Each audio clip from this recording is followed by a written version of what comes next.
This is a special presentation from Wood TV 8.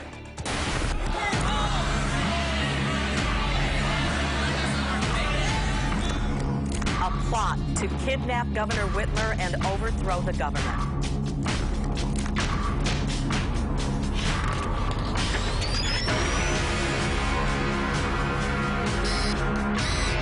So he was trying to help. Yes, he was trying to help. So he wasn't trying to kidnap the governor.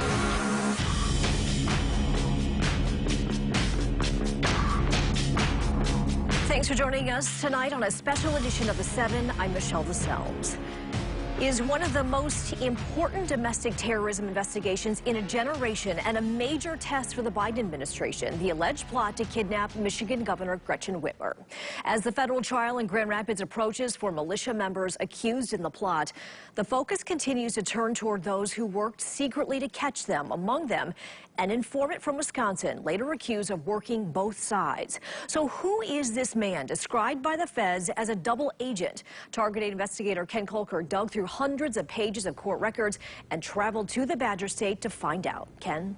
Confidential human source Steve worked for the FBI as an informant for months, helping agents get inside the alleged kidnapping plot that led to federal charges against 6 men. Federal prosecutors won't call Steve as a witness, but attorneys for the 4 remaining defendants say they will, hoping he will help prove their innocence. It's an unusually sunny winter day in Oxford, Wisconsin, a town of 607 people, 2 breakfast joints, a Dollar General, not a single traffic light, and 5 bars. That's 1 bar for every 121.4 people. It's just a little small community. Yeah. Very tight-knit community. Yeah? Yep. Okay. We support each other. Oxford is on the edge of Amish country, in the middle of Packers country, about an hour north of Madison, in a rural county that went heavily for President Trump in 2020. The town's small lake is frozen thick enough for pickups and small campers. There we go. Look at that. That's worth waiting for. It's also home to 58-year-old Stephen Robeson, confidential human source Steve, who played a pivotal role in the investigation. An early morning house fire destroys this home behind me in Oxford. That's his house there, the one that caught fire back in November. Firefighters say it was caused by an overloaded extension cord. A nephew woke family members. The couch was on fire, and so we went running out and got everybody out of the house, and it just went up in flames. The house has not been fixed, but Robeson lives there anyway, says his sister, who stays with him. He's a great guy. He's a great father. Like, he takes care of all his kids. Until recently, Robeson made his living top-coating parking lots in the summer and plowing them in the winter. But he also has a history of violence and fraud in 9 states. You see a man that has felonies on his records. You see a man that's been in trouble in and out of his life. So, and he trying to do something good for a change. She says by working for the government. If he was such a double agent, why aren't the feds charging him the same way they're charging them? You know what I'm saying? Yeah. You can't... So he was trying to help. Yes, he was trying to help. So he wasn't trying to kidnap the governor? Well, nothing to do with no Michigan governor. Like, we're in Wisconsin. The feds are lying on him. The newspaper's lying on him. He deserves to say his side of the story. You're the first person that's came here that wanted his side. Nobody cares about what he has to say. They only care about what the feds have to say. But she says her brother isn't home to give his side. I'm going to call him right now and let him know that you showed up. The true identity of confidential human source Steve has been public for months and has been released in federal court. The story of his role in this case is told in this stack of court documents, more than 1,000 pages, filed by the U.S. Attorney's Office and defense attorneys. Each side, of course, draws a different conclusion. Defense attorneys say that he was among 12 informants who worked this case. They say he started in October 2019, a full 8 months before the alleged kidnapping plot was hatched. For a year's work, the FBI paid him $19,328.79. But this wasn't his first gig as an informant. He was 22, already in trouble with the law back in 1985, when he testified that a leader of the Ghost Rider motorcycle gang had admitted to murder and arson when they shared a jail cell. He testified in exchange for leniency in his own minor criminal cases. In 2005, he worked with police in Wisconsin in a murder-for-hire plot. Attorneys for the men accused in the kidnapping plot would not go on camera for this story, but they have questioned the government's use of informants. They say it was Steve and another key informant identified as Big Dan, who worked with the FBI to entrap their clients into doing something they would never have done on their own. Documents show that Big Dan got $54,000 for his help. Informants are critical in investigations like this, says a former FBI agent, giving the FBI access it would not otherwise have. In this case, informants wore secret recording devices, including key fobs. Actually collecting real-time evidence of the crimes as they're being planned and executed is critical to a successful prosecution. But former FBI agent Mike German, who would not talk about specifics of this case, says informants come with risks. Informants will make your career, but they will also break your career. It's a dangerous business. You know, you're dealing with people. Most people who know something about the criminal element are from the criminal element. German once tracked down homegrown terrorists for the FBI. He left the agency in 2004 after 16 years and became a whistleblower over what he called the agency's mishandling of terrorism investigations. He says the agency has come under fire over its use of informants. The FBI pays its informants about $42 million a year, according to a 2019 audit by the Office of the Inspector General that found flaws in how the agency vetted confidential sources.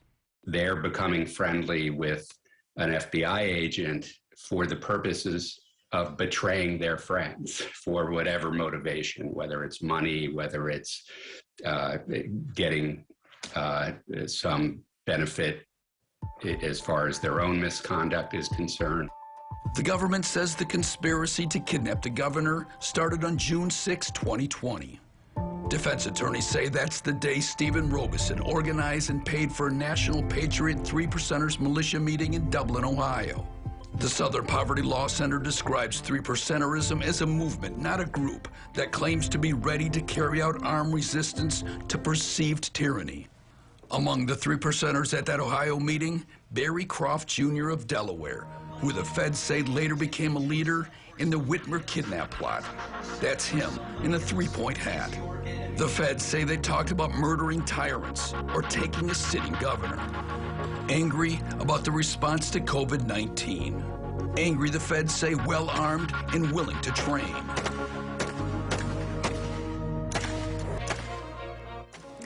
After the break, defense attorneys say it was informant Stephen Robeson who suggested kidnapping at that first militia meeting in Ohio. Evidence, they say, that their clients were entrapped. Welcome back to our Target 8 investigation, The Informant. Now we dig into how a longtime criminal from a small town in Wisconsin played a key role in the Governor Whitmer kidnapping investigation. Once again, here's Target 8 investigator Ken Kolker. It was informant Stephen Robeson, according to defense attorneys, who suggested kidnapping at that first 3%er meeting, quoting him from a secretly recorded conversation. Quote, "You can't just grab brick and mortar. Without an expletive human to go with it, you've done nothing but grab brick and mortar." Adam Fox, who lived in the basement of a vacuum cleaner shop in Grand Rapids, attended that meeting in Ohio. His attorney says he was invited. The feds say Fox quickly became a leader of the kidnapping plot, recruiting members of Michigan's Wolverine Watchman militia group for his cause. But Robeson's work did not stop there. He hosted field training for the suspects in Cambria, Wisconsin, records show, offering to provide meals and weapons. It's where some tried but failed to detonate IEDs fashioned with black powder, balloons, a fuse, and BBs. And it's where Croft talked of using sniper rifles to take out the governor's protective detail and abduct her. A month later, in July 2020, defense attorneys say it was Robeson who hosted and paid for a national group gathering in Ohio, providing moonshine and pizza and offering to pay for hotel rooms. That, the feds say, is where the suspects talked of attacking a Michigan State Police post and shooting up the governor's cottage. But defense attorneys say it was Robeson who kept inciting trouble, quoting him from secretly recorded audio. Quote, "Everybody thinks we got time to do this and hang out and sing Kumbaya. In 2 months, your states are going to be locked back down again." Dozens of protesters marched from the city-county building to the state capitol to protest Dane County's mask mandate. 5 days after that meeting in Ohio, Robeson was back in his home state of Wisconsin, marching against mask mandates. I think personal liberty violations are being forced upon us. Within 2 months of that, Robeson was in Luther, Michigan, southwest of Cadillac, for more training with all 6 of the federal suspects.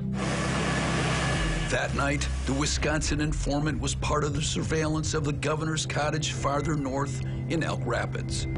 Defense attorneys say Robeson and informant Big Dan planned that trip, along with FBI agents. They say text messages suggest that the FBI actually provided the address for the cottage and that agents had already set up low-light video cameras outside. Also on that trip, an undercover FBI agent known as Red, who said that he could provide at a cost of $4,000 the material for a bomb to blow up a bridge to slow the police response. There has been this tactic that the FBI has used where they embellish the case significantly, that rather than focus on whatever criminal activity is occurring, try to make the case sexier by bringing in weapons that perhaps the defendants would not have been able to obtain absent the government's intervention, often help in creating an elaborate plot that's far beyond the scope of what this group could do.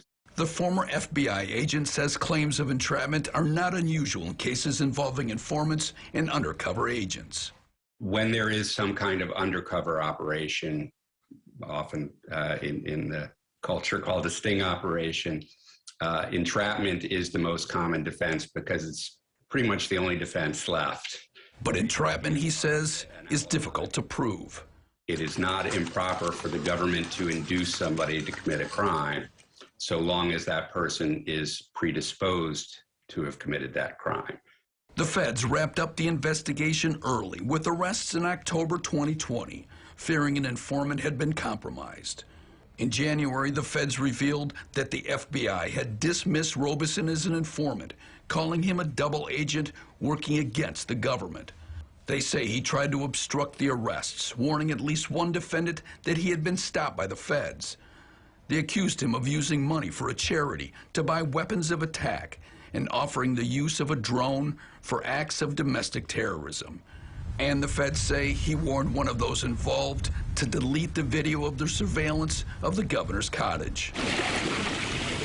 Turns out, the feds say, the man he warned was also an informant. The feds later charged Robeson with being a felon in possession of a weapon for illegally buying and selling a sniper rifle while he was working as an informant. It led to a guilty plea and probation. And now he and his wife are charged with conning a woman in Wisconsin to donate a $3,500 SUV to his nonprofit called Race to Unite Races. Problem was, according to police, the nonprofit never existed. That case is pending. All of this is news to the people of Oxford, Wisconsin, where gossip usually spreads quickly.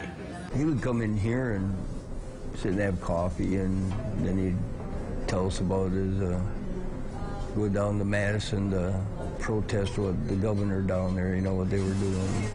Jeff Shocker lives next door to Robeson. One day last summer, the FBI were over there, and they had about a dozen black SUVs, and they had everybody standing in the road, and they were invested. They were tearing that house apart. But he says he had no idea about his neighbor's work as an informant or as a double agent. Yeah, you learn something new every day. Target 8 tried repeatedly over 3 days last month to catch up with Robeson at his fire-damaged home. He is still in Madison. Oh, he's in Madison? Yeah. Okay. Do you know, is there a phone number or something I can reach him? Actually, he didn't pay his phone bill, so his phone's disconnected at the second. Okay. But when I talked to him yesterday, he told me to tell you no comment right now because it's still an ongoing case. After the break, we will sit down with Ken to talk about what could happen if the informant is called to testify.